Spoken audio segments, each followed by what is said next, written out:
Okay, so the book that I'm going to talk to you about today is Insanely Simple: The Obsession That Drives Apple's Success, and it was written by Ken Segall. This book is a little different from the books that you and I normally talk about. It is not a biography, but it is a fascinating look into how it was working with Steve Jobs, because Ken Segall was the ad agency creative director of the firm that Steve used when he was at Next, and then when he came back to Apple to lead that turnaround. And so at this point, I've made, I don't know, 10 episodes on Steve Jobs. I've read as many books on him as I can find. And yet there were stories in this book that I have found nowhere else. And it's because Ken worked with Steve intimately for over a decade. Steve had no problem calling Ken at midnight to debate a single word in the ad copy.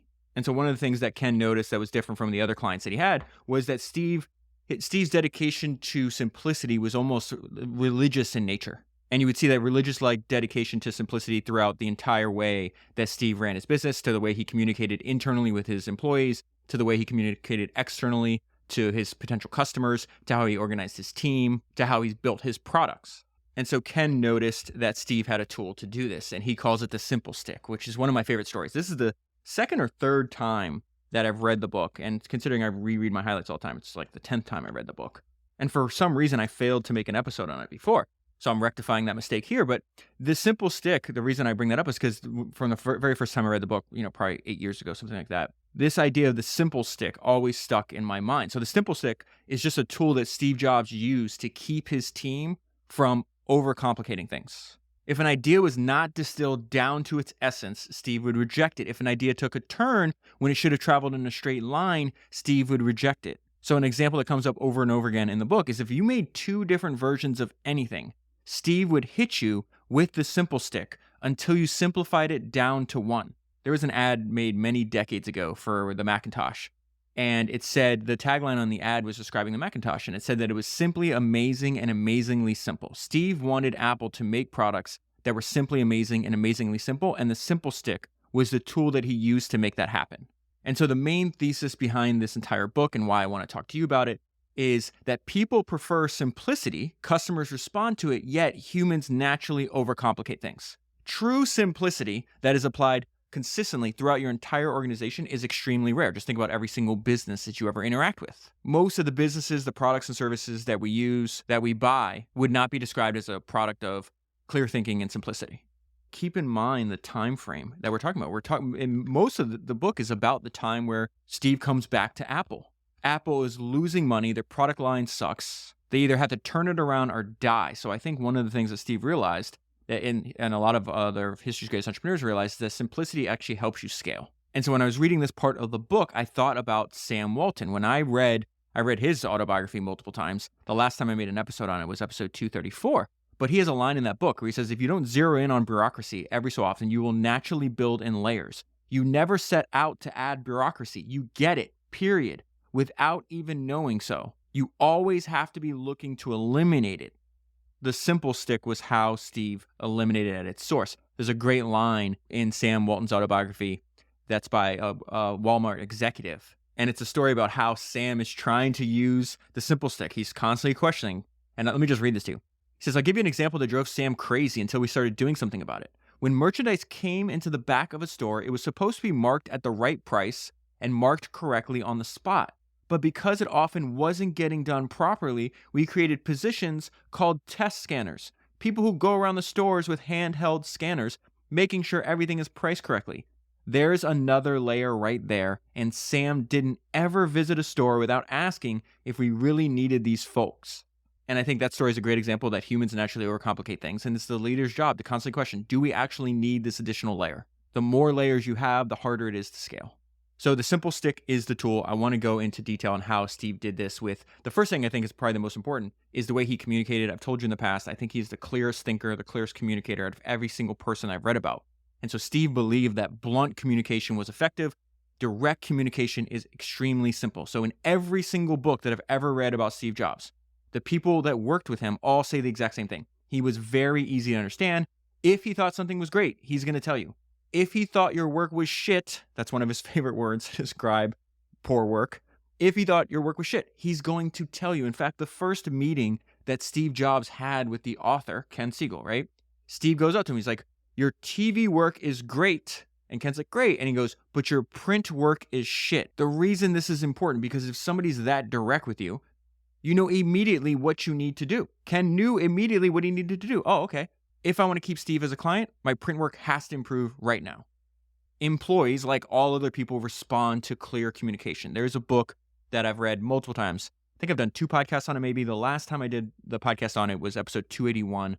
That episode is called Working with Steve Jobs. It is about this book called Creative Selection, which is written by Ken Segall. Ken was a programmer who demoed multiple times and worked closely with Steve Jobs. I want to read this section from Ken's book that is so excellent. And if you haven't listened to episode 281, I would listen to it after you get done with this one. And so he's describing how clear Steve's communication was to his employees. And this is what Ken says. Steve was at the center of all circles. He made all of the important product decisions. That's hilarious because the amount of detail and what he's paying attention to that I'll get to in this book it's exactly what Ken Segall is saying here. He made all the important product decisions. From my standpoint, as an individual programmer, demoing to Steve was like visiting the Oracle of Delphi. The demo was my question, and Steve's response was the answer. While the pronouncements from the Greek oracle often came in the form of confusing riddles, this was not true with Steve. Listen to this line. I'd double underlined it, highlighted it. It's so important. He was always easy to understand. He would either approve a demo or he would request to see something different next time. Whenever Steve reviewed a demo, he would say, often with highly detailed specificity, what he wanted to happen next. He was always trying to ensure that the products were as intuitive and straightforward, another word for simple, right, as possible. And he was willing to invest his own time, effort, and influence to see that they were. In that example, Steve is doing that with his employee. When he's saying to Ken, hey, your TV work is great, your print stuff is shit, it needs to get better, he's doing the exact same thing with one of his vendors. Being blunt, being direct is the most simple form of communication. And I think one of the most important byproducts of this is that with clear communication, with the blunt communication that Steve used, everybody understood the standards that he insisted they upheld. So there's this great video, I'll link it down below. And this guy named Andy Miller, I've watched this video, 50 times. He sold his company to Apple for $275 million. And then he moved the entire company from Boston to Cupertino, and he worked with Steve Jobs. And he's describing this byproduct of the clear communication that Steve had with him and everybody else around him. And Andy said that you are aware of the consequences if you screw up. And Andy says that something that Steve would repeat to him was that, Andy, you are a very complicated man. And that was not a compliment. Andy said that Steve's whole world was simplicity. He wanted everything boiled down to its essence. And he tells us one story. Again, it makes yourself, this direct communication, this blunt communication, I really truly believe it makes you easy to interface with. And so Andy was daydreaming one time. He's sitting in a meeting with Steve Jobs and Tim Cook and all these like high-end executives. I think there's like 4 to 6 of like Steve's top team in the room, and Andy's there. And Andy's daydreaming. He's like, how the hell did I get here? Like, how did I wind up here? This is Steve Jobs. I cannot believe this is happening. And so Steve noticed that Andy wasn't paying attention. So he asked him a question related to what they were talking about. And he's like, okay, Andy, what do you think about this? And Andy couldn't answer it. And Steve said, you weren't paying attention, were you? And he's like, no, I wasn't. He goes, okay, if I ever notice that again, you won't be in the room and you won't be at Apple. Think about that. You think at the end of that exchange, was Andy left like, I wonder what he meant by that? What should I do next? No, you know exactly. Blunt communication is simple. Again, I think this part that blunt communication makes your standards easy to understand for others. It's very important. It's also not just Steve Jobs, not the only person that did this. So I obviously I make all these episodes on Michael Jordan. I'm kind of obsessed with his competitive nature. And I was rewatching the documentary, The Last Dance, and there was a couple things that Michael said that I think he shares in common with Steve Jobs. And I actually took screenshots of what Michael was talking about. And so I want to compare when Michael came to the Chicago Bulls in 1984 to when Steve Jobs came back to Apple in 1997. And so Michael in the documentary is talking about why, when they're winning championships, when all these new people come in after the Bulls won the 3rd championship, like, why are you so hard on your teammates, Michael? And he says, again, this is very clear communication.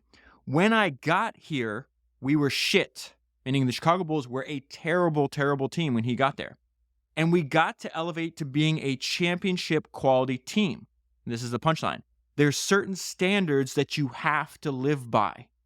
And when I saw that, and I'm reading this book, I'm thinking about what Michael Jordan said on The Last Dance, I'm thinking about what Ken Segall's writing in this book. I thought of, there's this guy named Mike Moritz. A lot of people describe him as the best venture capitalist of all time.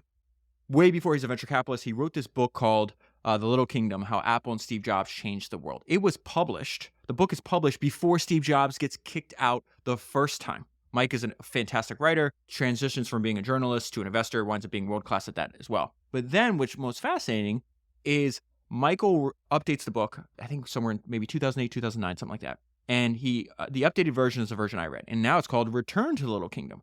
I want to read this. Tell me this is not the exact same thing that Michael Jordan is talking about. And Michael Moritz is discussing the unparalleled story of Apple, right? Michael Jordan just said, hey, when I came to the Bulls, when I got here, we were shit. And we elevated to being a championship quality team. And so therefore, now you're coming in new to something we built. So I'm going to insist that there are certain standards that you have to live by. Michael Jordan was the leader of the Bulls, just like Steve Jobs was the leader of Apple. And this is what Mike Moritz said on the unparalleled story of Apple. This is why I keep making podcast after podcast and reading book after book of Steve Jobs. Why is it so important for you and I to revisit this, to talk about this, every few weeks, every few months, at least, hopefully a couple times a year? Because this is what Mike Moritz said. Many are familiar with the reemergence of Apple. They may not be as familiar with the fact that it has few, if any, parallels. When did a founder ever return to the company from which he had been so rudely rejected to engineer a turnaround as complete and spectacular as Apple's? While turnarounds are difficult in any circumstances, they are doubly difficult in a technology company. It is not too much of a stretch to say that Steve founded Apple not once but twice, and the second time he was alone. Steve Jobs did not complete that turnaround without crystal clear communication. So this is also something that why it's also rare. It's rare in, like, let's say the normal population, and probably extremely common in the population of the people that you and I study, these, world-class entrepreneurs, because most people don't want blunt communication because blunt communication creates conflict. That is why it's rare.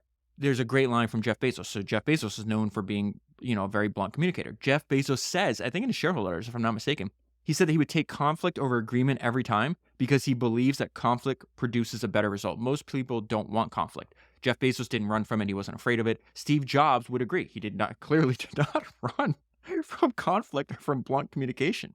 And I think what Steve and Jeff both share in common, and again, I've done 7 episodes on Jeff. Steve and Jeff had one thing in common, or they had a bunch of things in common, but one thing above all is they put the quality of the work above being liked. And this idea of blunt communication, this idea of being very easy to understand, it's not just when Steve was speaking to you. It's also in his written material as well. So there's a great thing in the book that I want to read to you. And it's about, Ken made these ads, and then he gets an email from Apple's legal team. And he says, I was surprised one day to get an email from the Apple lawyers concerning a newspaper ad that was going to run in just 3 days. Steve Jobs had already approved it. Now Apple's lawyers are saying that they had some problems with it. So doing my duty, I sent an email to Steve advising him that there was a wrench in the works, his own legal team. I asked Steve for his guidance. Just minutes after I hit the send button, his reply landed in my inbox. Fuck the lawyers. So again, so far we have 2 examples of Steve communicating directly with Ken. One was they were having a conversation, love your TV work, your print work is shit. Ken knows immediately what to do. Now in email, he's saying, fuck the lawyers. What do you think? Like, Ken knows what to do. Steve is saying, run the ad. And another very valuable consequence of this simplicity is that Steve was able to run his business. He ran his business as if there was little time to waste. He was like this since he was like a kid. Remember, I told you a story when he was 19-year-old working for Nolan Bushnell. Nolan Bushnell is the founder of Atari. He was Steve Jobs' mentor. He's like a decade older than Steve Jobs. And he wrote an entire book about what that was like. And he's like, oh, Steve had one speed, go. And I think the clear communication helped with that because you can't move fast if your communication isn't simple and easy to understand. So before I move on from this section, what is the opposite, if you really think about what is the opposite of blunt communication? What is the opposite of direct communication? Ken makes the case, and he picks a great word for this. He says that it's meandering communication. So I went to the dictionary, and the definition of meandering, and you apply it to communication, is communication that moves slowly in no particular direction with no clear purpose. Communication that takes a turn instead of traveling in a straight line. If you rambled, Steve would cut you off. If you move slow, he would fire you. So that's Steve using simplicity in the way he communicated. Now, another way he used simplicity is how he organized his team. So his favorite way to work is small groups of very smart people. And in fact, Steve was speaking at a conference. It was the All Things D conference shortly before he died. And you could see he clearly very sick. And he was talking about this in very early days. So I'll give you an example of when he was building the Macintosh when he was in his 20s. And then right before he died, he says, we have 0 committees. We are organized like a startup. One person is in charge of iPhone OS. One person is in charge of Mac hardware. One person is in charge of marketing. One person is in charge of operations. We are organized like a startup. We are the biggest startup on the planet. And I think the main principle here is not only is this simpler, but if you think about this, if the ultimate decision maker is involved in every step of the way, Steve believed that the quality of the work increases. It's also, I think he's right about that. And I also think that's just the way he liked to work. In fact, there's a line in the book, there's a quote in the book where Steve says, the way I like to work is where I touch everything. One of my favorite maxims that you see that appears over and over again if you analyze what's actually taking place in a lot of these books that you and I are reading and talking about is that actions express priority. Steve shows you with his actions how he spends his time, what's important to him. So there's a ton of examples in the book, but like Steve did not believe in delegating marketing and advertising decisions at all. This is not an exaggeration. He approved every single image that was used in an ad. He would approve every single word. He would deliberate over the copy. This is when he's calling Ken at midnight to talk about a single word. The degree to which he did this cannot be understated. It didn't matter if it was a billboard in Missouri or a full-page ad in the Wall Street Journal. It is not going out until he approves it. And so there's no way you can work like this unless you have a very simplified structure. He hated what he called big company behavior. And so let me give you an example. It's very common for executive CEOs, founders of giant companies. You have people filtering all kinds of things for you, right? But Steve put the quality of the product above everything else. And then he says in another book, hey, I truly believe that we're making the best products in the world. I want every single person in the world to have access to an Apple device, which is funny because the way they're priced. But his whole point was that to do that, we have to get world-class, not only at building, we already build world-class products, but we have to get world-class at marketing. And so I remember when I read that for the first time, and I think this is episode 204. It's a long time ago, many, many years ago. And I remember the note I left myself that I was trying to like put into my own words, like, what is he saying here? And I was like, oh, if you believe that your product will improve the life of your customer, then you have a moral obligation to get good at marketing. I believe that is what Steve Jobs believed. And yet in this book, there's an actually interesting idea for you and I on how to do that. So the way I think about what the lesson is in the book is like, if this is important to you, it's one of your top priorities, right? Do not let other people filter for you. And so Steve did something that's very interesting. So obviously he's got marketing people on his marketing and advertising team, right? He got outside ad agencies. He insisted on seeing the ads before his executives. He didn't want them to filter what he saw because they could start guessing like, oh, Steve won't like this. We don't need to show that one to him. He's like, no, I don't want this filtered at all. The ads are created by the advertising agency. They go straight to me. Another way that was very fascinating is think about if you've ever been in these meetings. They like pitch their idea to you. Like you have maybe the image or the demo of what the ad's going to look like. Maybe it's the video, and they want to like set it up, and they're like setting it up, and they narrate to you before. And he's like, stop doing that. And he has again, this is just simple, clear communication.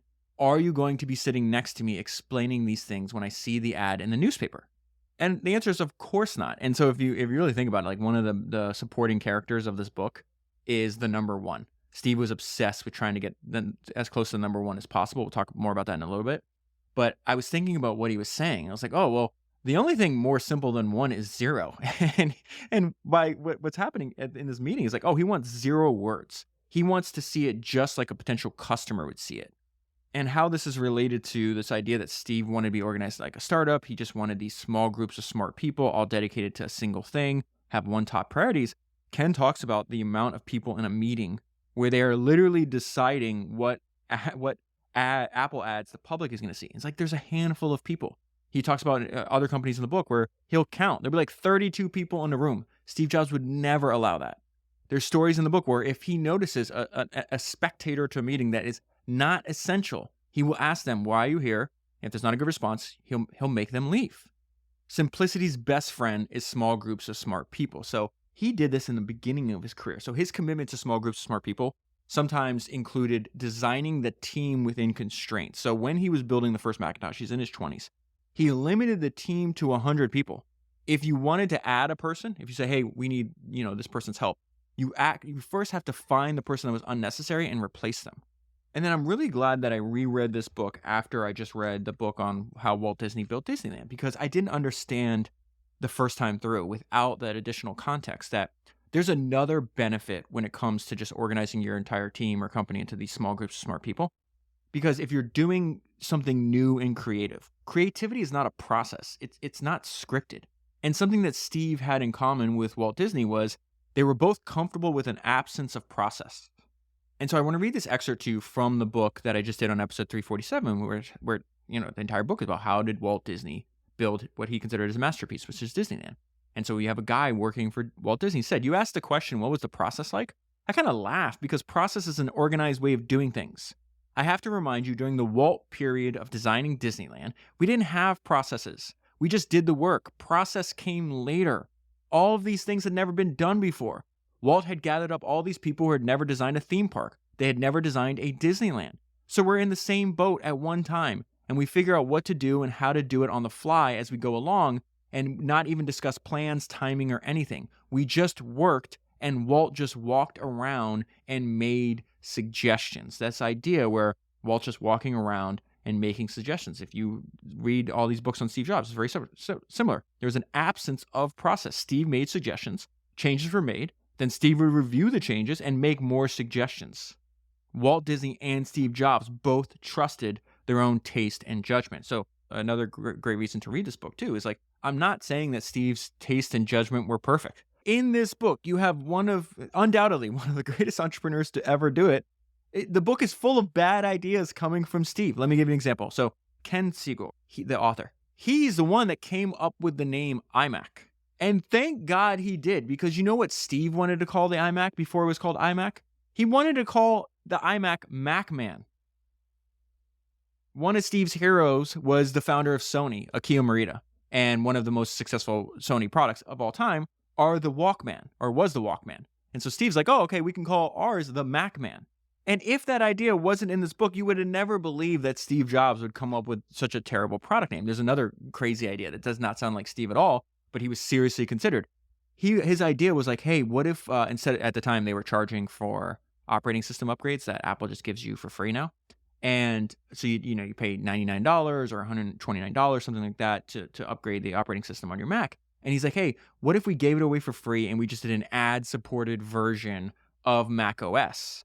And instead of buying them, you can get it for free, but you have to watch an ad every time before you use your computer. What? That doesn't sound like Steve Jobs, right? And thankfully, both of those, ideas, Steve changed his mind. And again, just this constant iteration. Let's surround myself with these small groups of smart people. Let's make suggestions. Let's make changes. And over time, our products will improve. Okay, so I want to move on to the third thing I want to talk to you about, which is, I mentioned earlier that the number one is like the supporting actor, the supporting cast in this book. And there's a line, the first time I read the book, that I've never forgot about. And it says, the further you get away from one, the more complexity that you invite in.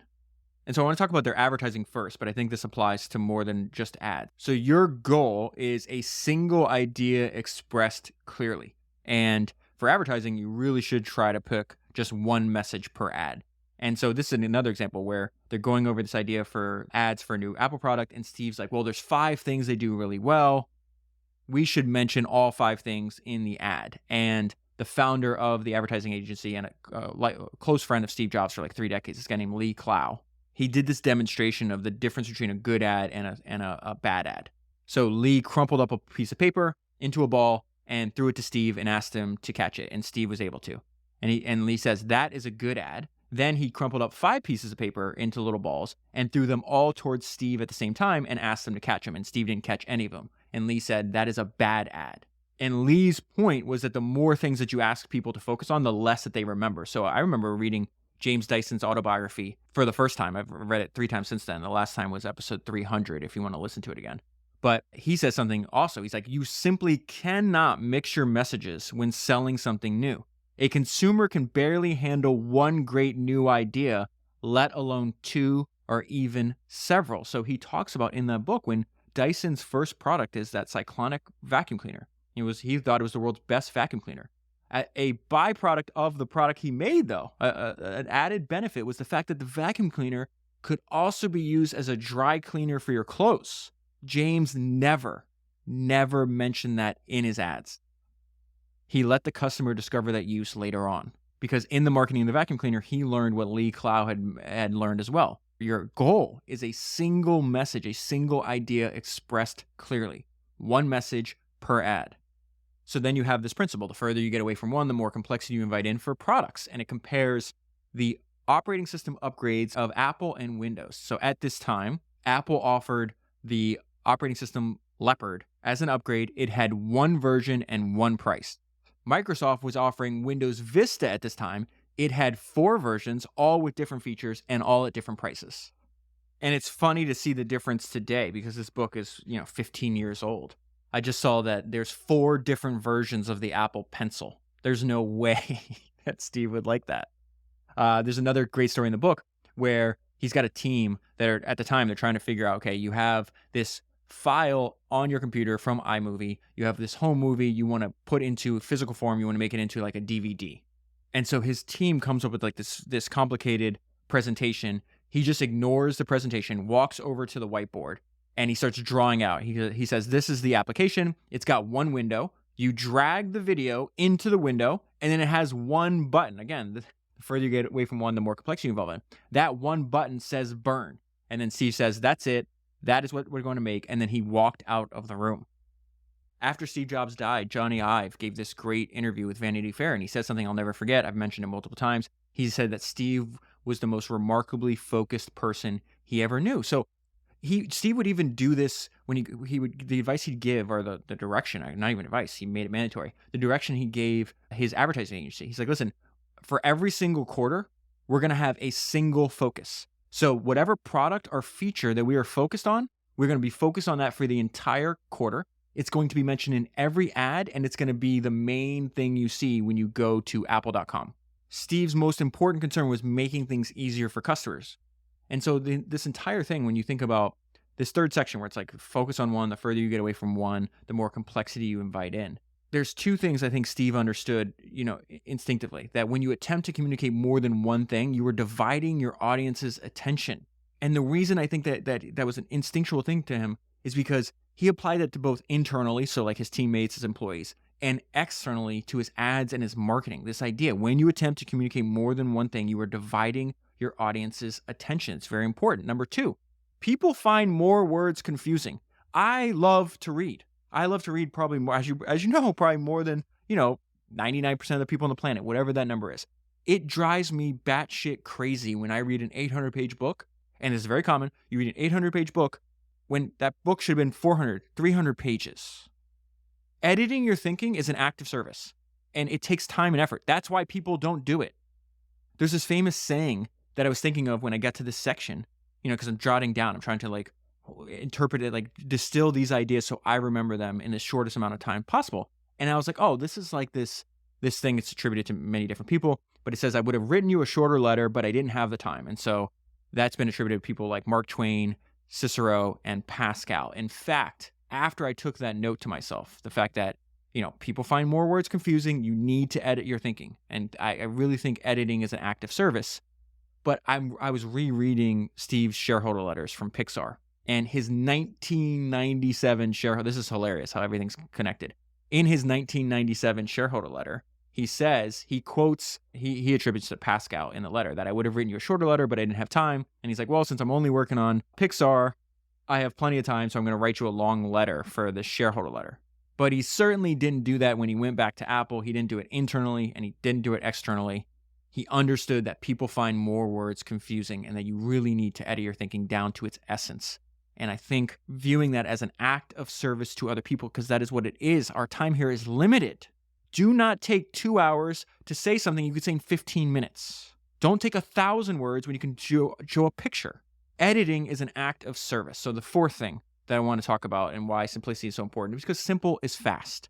So he comes back, this is a hilarious story, because they're working on hiring a new advertising agency. Apple is, I should be more clear here. So at the time, Gil Amelio is the CEO of Apple. He's the one that makes the decision to buy Next. He is the CEO of Apple right before Steve Jobs takes over. And when Steve comes back and now he takes over Apple, Gil is fired.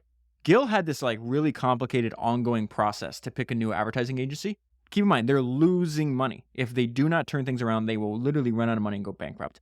And Gil's idea is like, okay, we need a new advertising agency, and this is the way we're going to do it. We're going to interview more than 20 different advertising agencies and then compare them and then pick the best one. Steve comes back immediately and he cancels this entire process. Right before Charlie Munger died, he said something that's so important. And he said that trust is one of the greatest economic forces on earth. And what Steve did here is a perfect example of that. Steve canceled this entire process and he called somebody that he trusted. He called somebody that he had a relationship with. He calls his old friend, Lee Clow. Lee Clow is the one that did the 1984 Macintosh ad. That was a decade before where we are in the story. Steve trusted Lee, and that trust enabled him to move faster. That is so much simpler than sitting down. I'm going to interview. How the hell do you even interview 20 different advertising agencies?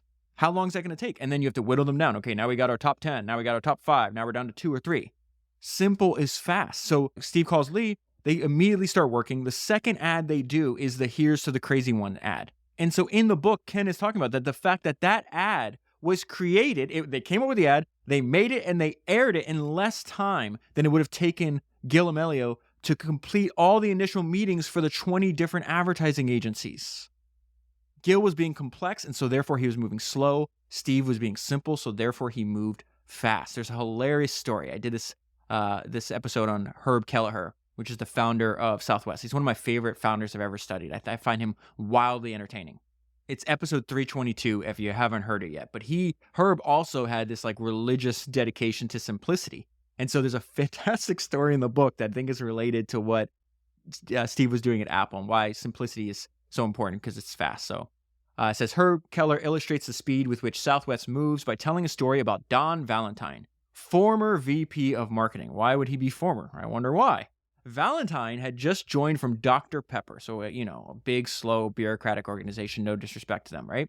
Valentine had just joined from Dr. Pepper when the marketing group met in January. You got to remember these dates. January. They're meeting in January to discuss a new television campaign. Valentine was ready with his timeline for producing spots. I'm going to try not to laugh already. We're meeting in January. So this is what he says. Okay, we're ready, guys. Let's do this. We're going to write the script in March. Pardon me? 2 months from now? We're going to write the script in March. We're going to get script approval in April. Remember, we're in January, for God's sake. So we're going to write the script in March. We're going to get script approval in April. We're going to cast this commercial in June. What are you doing? And we're going to shoot it in September. When Valentine finished, Herb said, Don, I hate to tell you, but we're talking about next Wednesday. We're not running this ad 9 months from now. We're not going to take 9 months. We're going to make an ad, and it's going to be done and shot by next Wednesday. Simple is fast. And I think what the advice that Herb would give you, and I think the advice that Steve would give you, if you feel you're not moving fast enough, narrow your scope, simplify, and then up the intensity. And there's another thing that Herb and Steve had. This is the 5th thing I want to tell you about. And this is another thing that they both had in common. And it is how they taught. How they taught. It is a casual conversation with the ultimate decision maker. And the reason I thought about this section too, it's like, why do I want to name this like how Steve taught? There's a great line from Ken Segall, who's the founder and former CEO of Costco. And he says, as a leader, if you're not spending 90% of your time teaching, you're not doing your job. What did Michael Jordan say? He was teaching, he was the leader of the team, he was teaching his team. There are certain standards that you live by. This is the Chicago Bull way. This is the Apple way. This is the Southwest Airlines way. Ken Segall saying, this is how we do things at Costco. If you're not spending 90% of your time teaching, you're not doing your job. And the way Steve taught was through conversations. It says in the book, if you had this like slick presentation, this is internally, okay? I'm going to do an entire the next episode will be about how Steve Jobs sold. And I'll tell you more about that in a minute. But if you had a slick presentation internally, Steve suspected that you spent the limited valuable time that you had wrapping the idea, making it beautiful, instead of spending the time thinking through the idea itself and getting to its essence. He talks about that over and over again. Get to the essence of the idea, boil everything down. Do not use, when he told Andy, Andy Miller, the guy that sold his company for $275 million to Steve that I mentioned earlier. Something Andy says in that video that Steve would say, do not use 10 words when you can use one. Use a picture instead of a deck with 100 words. He would tell Andy over and over again, you have to think like an Apple guy. That is him. That is Steve teaching Andy. This is the standards of excellence we have. This is how we do things at Apple. Great companies have distinct cultures. They have a distinct way of doing things. I just spent the week with one of the most valuable private companies. It's run by, I'm not going to name the company or who the person is, but I would say is the 78-year-old founder who's been running the company for 45 years. It's just like I described it as like, oh, I spent the week inside of one of these books. It is very obvious when you interact with I was with their top executives, their 40 top executives and the founder. It is very obvious they have a distinct culture and they are literally the best in class in their industry. And one of the executives said the founder has I think it's like 10,000 people, 11,000 people all marching in the same direction. You would say that about Steve Jobs. You would say that about Herb Kelleher. And what is remarkable is how informal Steve was. This is how he's teaching his entire company. It's a casual conversation with the ultimate decision maker. And if you can center these casual conversations around a demo or a picture, even better. But Steve would just talk about why the product needs to exist, how the product worked, and why it is different and better than other products. And he loved to use visuals if he could instead of words because he thought a picture was simpler than words. He's trying to make things as simple as possible. So there's many examples in the book, and I'll talk about this more and how he gave presentations too. He would just like jump up, he would have the conversation, and he would draw out the idea. If there wasn't a demo of like the software or the product there or an image of it, he would draw on the whiteboard as a way to illustrate his point. And there's a fascinating line in the book that said that Steve acted as his own slideshow. He did not want to see a slideshow with a bunch of bullet points. He would tell you, converse with people rather than present to them. But there is one exception to that rule, and that's when Steve did the new product presentation for Apple's new products. That was not a casual conversation. That was a presentation. That presentation was painstakingly choreographed. He was relentless about rehearsing it. He had backup plans for everything. The thing that was the same about the internal conversations and the external presentations was that he loved using images, demos, simple language, and then ideas stripped down to its essence. I'm not going to spend too much time here because the next episode, I read an entire book on how Steve Jobs prepared for presentations that I think is going to be very valuable to you and I, because business is sales. We're selling customers. We're selling employees in the company mission. We're selling recruits and why you want to join the company. And I think the book that I'm going to talk about in the next episode is really a blueprint from a super salesman, a master salesman that Steve Jobs was. And the last thing I want to talk to you about is a way to find a simple path forward. And I actually call this the Hearst principle. I came up with that name myself. It's from this biography of William Randolph Hearst that I read many years ago. And there's an idea in it that I think can be applied to whatever industry that you're working in. So I want to get to one of the most important things that I ever read. And it took me rereading it multiple times for it to actually sink in and have a fundamental understanding of what it actually meant. There's a line in Walter Isaacson's biography of Steve Jobs that says one of Jobs' talents was spotting markets that were filled with second-rate products. And when you analyze Steve Jobs' career through that lens, that one of his greatest talents was spotting markets that were filled with second-rate products. You see it over and over again. He did this with computers. He did this with MP3 players. He did this with phones. He did this with tablets. And one of the hallmarks of a second-rate product is the fact that it's too complex. I'm going to read from the book because I think this is so important. This is describing, because remember, this is the focus on really the turnaround of Apple. The iPod really was the product that helped Apple turn the corner. And so when Steve analyzed that, he says that he believed that the music player category needed most was simplicity, and whichever company delivered it would soon be running this planet. That is a quote from Steve Jobs. Whichever company delivered it would soon be running this planet. It turned out that one key insight allowed Apple to leap ahead of the other companies. Steve explained in a 2006 interview. Now, this is Steve's words. We had the hardware expertise, the industrial design expertise, and the software expertise, including iTunes. One of the biggest insights we had was that we decided not to try to manage your music library on the iPod, but to manage it in iTunes. Other companies tried to do everything on the device itself and made it so complicated that it was useless. In other words, we analyzed everything that our competitors were doing, and in focusing on what they were not doing, we found a simple path forward. So why do I call that the Hearst principle? William Randolph Hearst built a media empire that would be worth like $30 billion in today's dollars. And it started out with a single newspaper in San Francisco that his father gave to him. And so at the time, there was a bunch of other newspapers, competitors, serving the same city, right? They're all in San Francisco. Their newspapers are very similar. There's very little differentiation. And their distribution, the way they are selling, there's no differentiation. They'd hire these little kids called newsies. They're like little boys. They're like 9, 10, 12 years old. And they'd roam around the streets selling the newspaper, for a penny or 2 pennies. And so William Randolph Hearst is looking at this, right? And he's like, well, I want to build a media empire. I have one newspaper. I want to expand. I have little product differentiation. I have no distribution differentiation. What should I do? And he realizes, like, well, the people in San Francisco are not unique. They're like people everywhere. They read the newspaper because they want to know what's going on in the world, what's going on in the country, what's going on in sports and business and everything else that newspapers read about. And yet me and all my competitors are just focused about the residents in San Francisco. Is there something that my competitors are not doing? Are there markets that my competitors are ignoring that I can attack? And so what he did was he put his newspapers on trains and started sending them to all the communities that might be 100 miles from San Francisco, 200 miles from San Francisco. He's like, well, they don't live in San Francisco, but they're the same kind of people and they're probably interested in the same things. So instead of fighting what might have been a losing battle, just constantly cutting prices and doing the exact same thing as his competitors, he put his newspapers on trains and drastically expanded the market. This immediately works. He starts making much more money than his competitors, and then he uses that extra money to start buying up his competitors, and he expands to other cities. That is the beginning of what turns into this giant multi-tens of billions of dollars empire.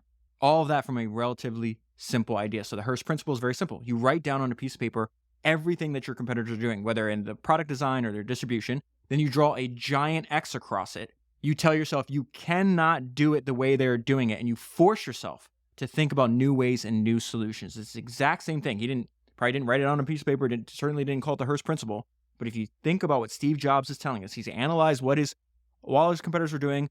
He attacked a market full of second-rate products. He says, if I can't do that, I'm forced to find a new way. And he found a new and better way, and that changed the trajectory of Apple forever.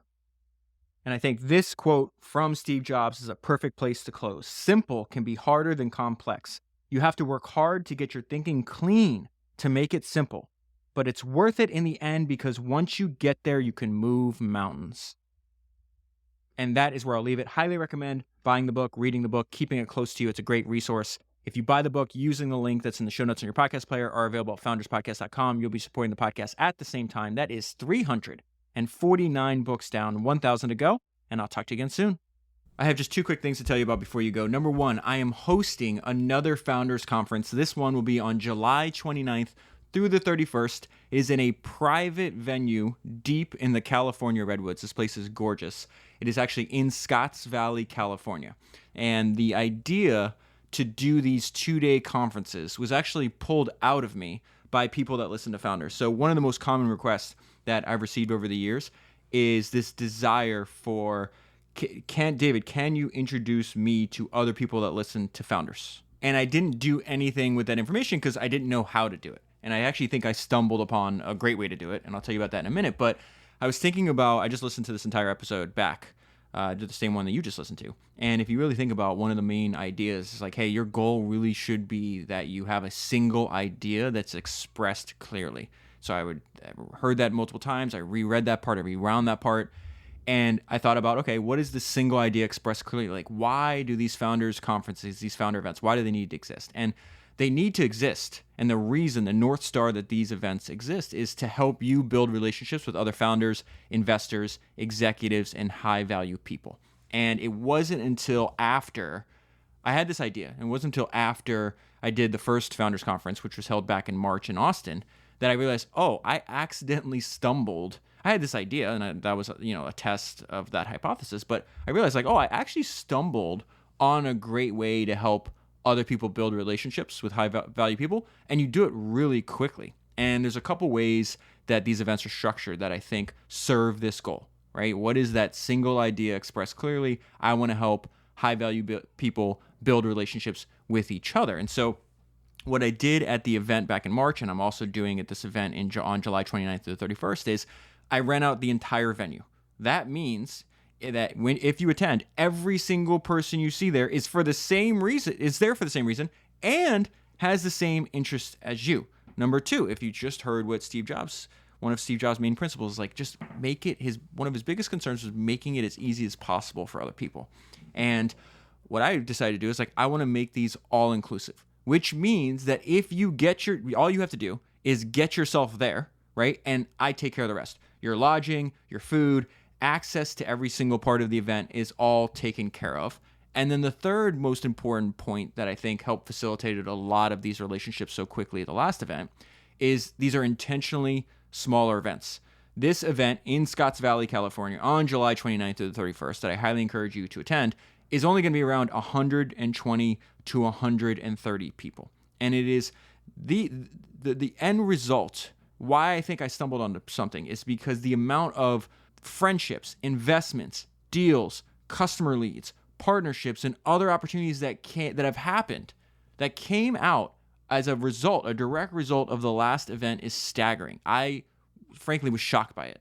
And that leads me to believe that I'm onto something because, again, the single idea expressed clearly. The reason this event exists is to build relationships. So even the way that the event is scheduled, there is a lot of unstructured time to talk to other attendees. I will be there the entire time.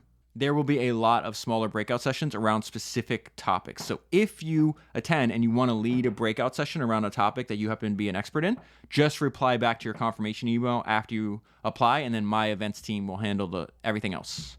I am doing this event in partnership with Rick Burnham and Paul Buser. They're the founders of Cedar Grove, which is a $500 million holding company. And one of the breakout sessions will be about how they started and structured their company. I met Rick and Paul and built a relationship with them through the podcast. They were listeners of the podcast, and my friend Patrick knew them and introduced them to me. And they also taught, in addition to running this, they run a podcast called The Art of Investing. They run their holding company, but they also teach at Notre Dame, and they actually invited me to speak at their Art of Investing class. And that relationship led to this partnership, which is a great illustration of, again, the single idea expressed clearly. Why does this exist? This exists to help you build relationships with other high-value people, and that opens up opportunities in the future that you can never possibly predict.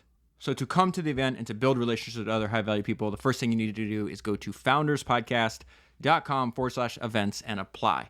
The second quick thing I have to tell you about is another example of something being pulled out of me. And one of the benefits of that you just heard. So let me explain. So for years, people knew, because I'd go around talking about the fact that since 2018, I have been cataloging all the research that I do for this podcast. And I was putting all of my notes and highlights in this app called Readwise. I'd go around talking about how great it is, how I couldn't make the podcast without it. You just heard me use what is now called Founders Notes. So foundersnotes.com to sign up for this.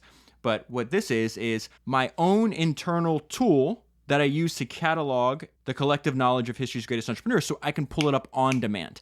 And you just heard that because when I'm quoting Sam Walton, when I'm quoting Michael Moritz, when I'm quoting Walt Disney, Herb Kelleher, James Dyson, all these other ideas from past Steve Jobs podcasts, I was doing that by searching this giant database that contains all my notes, all my highlights, all my transcripts, and now this AI assistant that'll do all this reading and research for you called Sage that I also built into Founders Notes. And the reason I say this was pulled out of me, this idea to build this product in partnership with Readwise, and again, this is the power of relationships, because I found out about Readwise because one of the founders, Tristan, sent me an email in 2018, and he's like, hey, you obviously read a lot. You might think this app is valuable. I didn't know it existed until then. And then I wasn't until 5 years later that I had talked to Tristan, and I had sent Tristan an email. I was like, hey, there's actually a opportunity for us to partner here, because I keep getting these emails, these DMs, these requests that, hey, how can I have access to this giant second brain you have?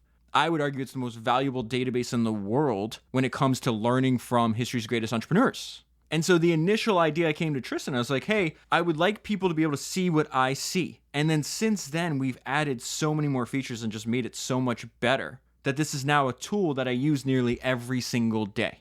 And if we go back to that idea, the same idea that was important to Steve Jobs, hey, we need a single idea expressed clearly. One of my favorite lines that I've ever heard.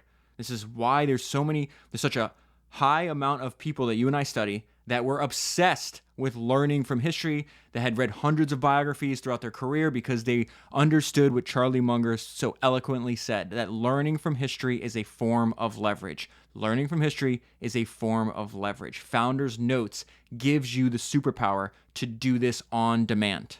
The podcast is a great tool to learn from history, but it is pushed to you. Founders Notes gives you the ability to control it. It gives you the ability to tap into that collective knowledge of history's greatest entrepreneurs and use it when you need it. And so there's two main ways that you can search Founders Notes. One is a keyword search. If you listen to the last episode I just did on Michael Jordan, the last 20 minutes of that podcast is me going through, because I was asked the question, how did history's greatest entrepreneurs think about hiring? All I did was type in hiring into the keyword search in Founders Notes and then went through, there's probably 10 or 15 different examples. The second thing, if you don't have a keyword search, I just ran into a friend of mine who has access to Sage. Sage is the AI assistant that operates on top of Founders Notes. And that idea also was pulled, I guess not pulled out of me. It was given to me by somebody that was beta testing Sage for me. And this person, after using it, said, hey, you had all these other names for it. I think I was going to call it Founders GPT, or the names were terrible. And I take solace that Steve Jobs also came up with bad names, the Mac man, for God's sake.